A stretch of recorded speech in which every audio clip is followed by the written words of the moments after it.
คันรวมเบิดไหมคือว่าเบิดยอดของบริษัทมารวมกันคูณซ่าแล้วมาหารกันหาคนโอเคมันมีตัวยอดที่มันบ่อะไร บ่อะไรเอาไว้อะไรปีหน้าแต่ว่าอยู่ในเคสเนี่ยมันรายคนจริงอยู่นะแต่เวลาจ่ายจะเอาซ่ามันมาคูณก่อนบ่จะหารเลยบ่มันก็จะได้ยอดทีมนั่นเนี่ยแต่ว่าเขาเอาแบบ10%เนี่ยยอดทีม10%เนี่ยมาแยกออกไปน้ำอันนั้นคือกฎที่เขียนไว้อยู่ในนั้นในที่อาหารแต่ที่อยู่นอกในชาวประเทศเก่าตอนนี้ฉะนั้นก็เศร้าอยู่แต่ว่ายอดทีม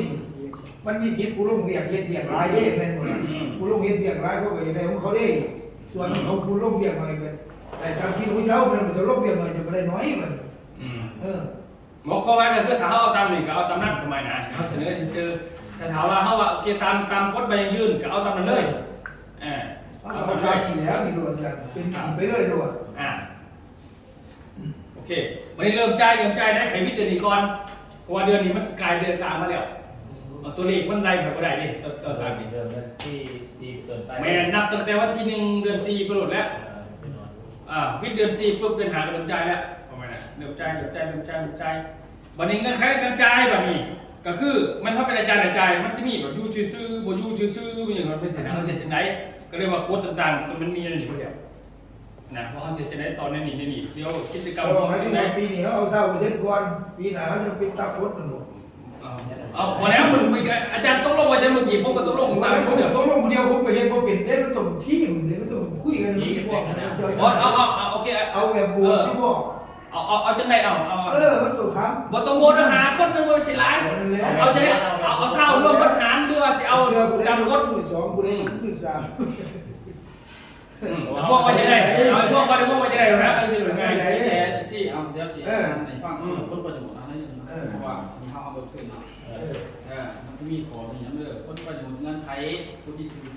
แต่งตั้งเนาะเงินไขแล้วตัวคนประจุเงินจะได้หักมันมีนึงเนาะผู้ที่เป็นอาจารย์สอนนี่นะเนาะที่ว่านี่ผู้โรงเรียนนี่นะคณะอาจารย์สอนนี่ต้องรวมคอร์สทุกครั้งอย่างคอร์สนี่และคอร์สนั่นนะมันมีที่บอกมีS3 PG แล้วก็S3 VTC แล้วก็S3 STP พวกมันต้องครบจังซี่เนาะต้องมี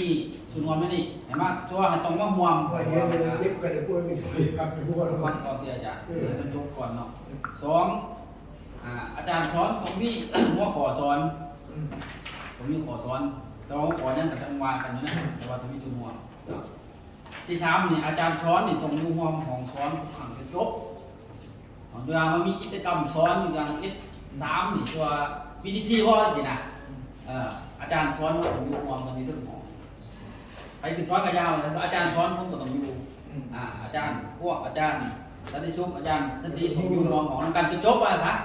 มีเบียดเห็นจะดีอย่างจบกันนักเรียนเนี่ยตั้งโต๊ะก็ได้ได้มันก็ได้เพราะเขาใช้เป็นแบบอย่างคือว่านักเรียนมากบางเทื่ออาจจะโปรโมทจะมัวคิดไปหรอกบางเทื่อเขาไปเห็นเขาเป็นตาเดี๋ยวว่าสื่อเกิดว่าส่งโตอะไรอย่างนั้นนะแล้วก็การเก่งของเขามันก็สิมีหลายถึงมากซะปฏิกาถือว่าตัวนี้เขาอยากให้มีเป็นว่าความจะเป็นดีๆทุกอย่างเนาะความจะเป็นอย่างนี้ต่างกันแต่พอใจกันแต่ว่าผมมากกว่าความที่ลักษณะนะคือถ้าจะมากต้องห่วงถ้าบ่มากก็ต้องฮู้ว่าเป็นหยังต้องแจ้งว่าเป็นหยังว่าไงซะเพราะเป็นผลประโยชน์ทั้งสองด้านทั้งบริษัททั้งนำเด้อะไรจังซี่ก็ได้ว่าเงินใครที่จะได้รับเป็นตามเยอะเนาะในชาวประเทศกรณีว่าสบายจะแจ้งแม่แจ้งได้สบายเขาว่าการเจ็บท้องแล้วตรงนี้ก็ต้องแจ้งได้ดิแจ้งเป็นต้องแจ้งแม่เราจัดขอทำเป็นอาจารย์สอนถ้าว่ามันอยู่จุดนั้นแล้วแต่ละคนมันมีข้อคอประเด็นข้อคอแต่ก็บ่มีอยู่แล้วมันมาฮอดจุดนั้นแล้วที่เพราะงั้นย่ำบ่ขึ้นเจ็บท้องย่ำไปของมากแล้วจังค่อยซุดๆนี่นะย่ำบ่ขึ้นเจ็บท้องฉันไล่ออกเลยบ่รอดเขาเคยมาเฮ็ดอย่างในคนเดียวบ่มีสังคมต้องเบิ่งกันแหละไว้เป็นอาจินเนาะเดี๋ยวเห็นS3นะมันยังอยู่ร่วมกันได้ป่ะแบบนั้นเป็นS3โมจิสวยเดี๋ยวจะให้เป็นสั่นเพราะว่าผู้ใหม่มากเขาประจักษ์ว่าผู้พี่ก็หมู่นี่ก็หมู่นะแต่เขาไปเห็นสังเกตการซอยกันคือเพราะว่าเป็นตัวนี้คือบ่มีอัน10%จากออเซล10%จากนี่โอ้ยพี่โอ้ยก็แม่นแหน่ของมัน ไล่มาอยู่เป็นปี ก็จะติดใจห่วงที่ละอาจารย์ อยากใจ ว่าไม่ใช่บ่เห็นบ่ว่าอ่านบ่ออกเนี่ยมัน เดี๋ยวอะไรว่าเซียวซ่าเปอร์เซ็นต์นี่ก็คือว่าทานจะบ่ได้รับแต่ว่ากรณีที่บ่ได้หัวง่าย บ่ได้ปั้นให้ไว้กัน สิปัญหา แต่ครั้งนี้กระป๋องมันไปจะ การคิดนึงก็บ่ได้ปัน แต่ยังว่าเหตุผลนะอาจารย์เนี่ยนี่เนาะซักแงกใส่สนามมันต้องมาถือมาบ่แม่นเนาะมันก็มีเหตุผลของ เป็นตามความจริง ฝานว่าหาเทือกอะ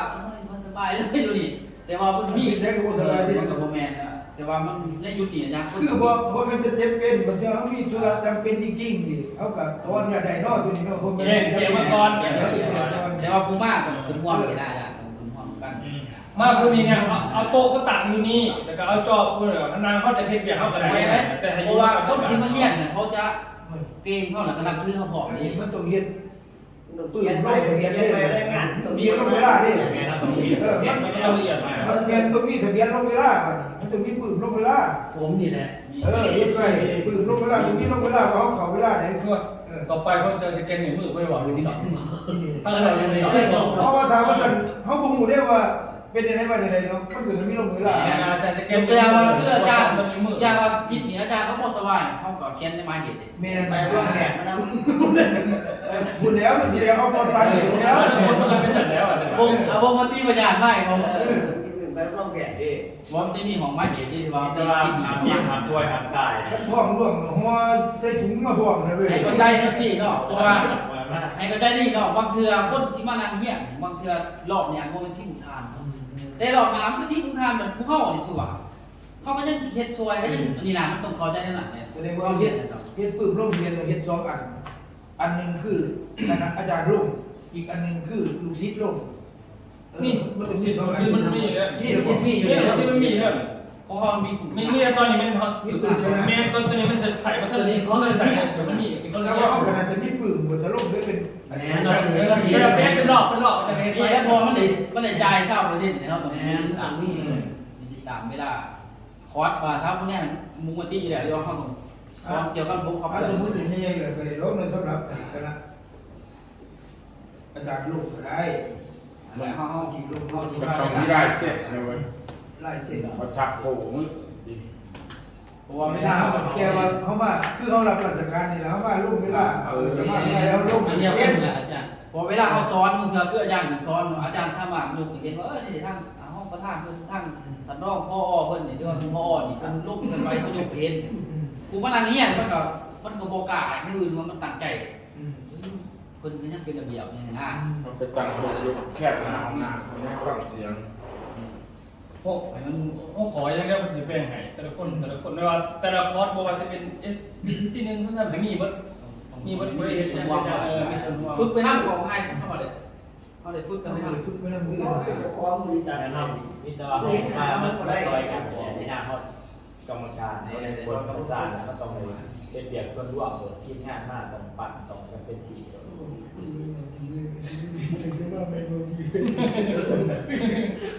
ยังต้อง ก็เขาบอกว่าอาจารย์เลยไปยินเลยมาถึง สิเกิดกำเนิดก้อนนี้ อันนี้นะ เอาอันนั้นเลยนะแบบว่าปั่นให้มันได้เดือนให้มันเดือนคะแนนให้มันได้เดือนนะ ถ้ามันเป็นแนวนี้ครับบัดเวลาเขาสิสร้างตามระบบของเรานี่มันสิได้เรื่อยๆบัดนี้แม่นว่ามันสร้างทีมสร้างคณะกรรมการสร้างเองเขาได้เรื่อยๆสร้างบริหารได้เรื่อย เดี๋ยวมันเสียนเป็นคนที่มาเฮียเก่งตัวทาน จริงเลยฮะ เขาเก่งเลยว่าโอ้คนชิกาเขาคนนี้เพราะเขามีระเบียบมีหลักการของเขามีขันมีตอนนะ สิบ่เก่งมากแต่ไม่รู้เก่าๆนี่แหละ ไม่ได้ใจ เขาบริ รุ่นเก่าๆเก่งตัดทีมเลยเขาบริษัทไปได้เลยว่า ต้องให้เข้าใจกันแล้วเพราะว่า บริษัท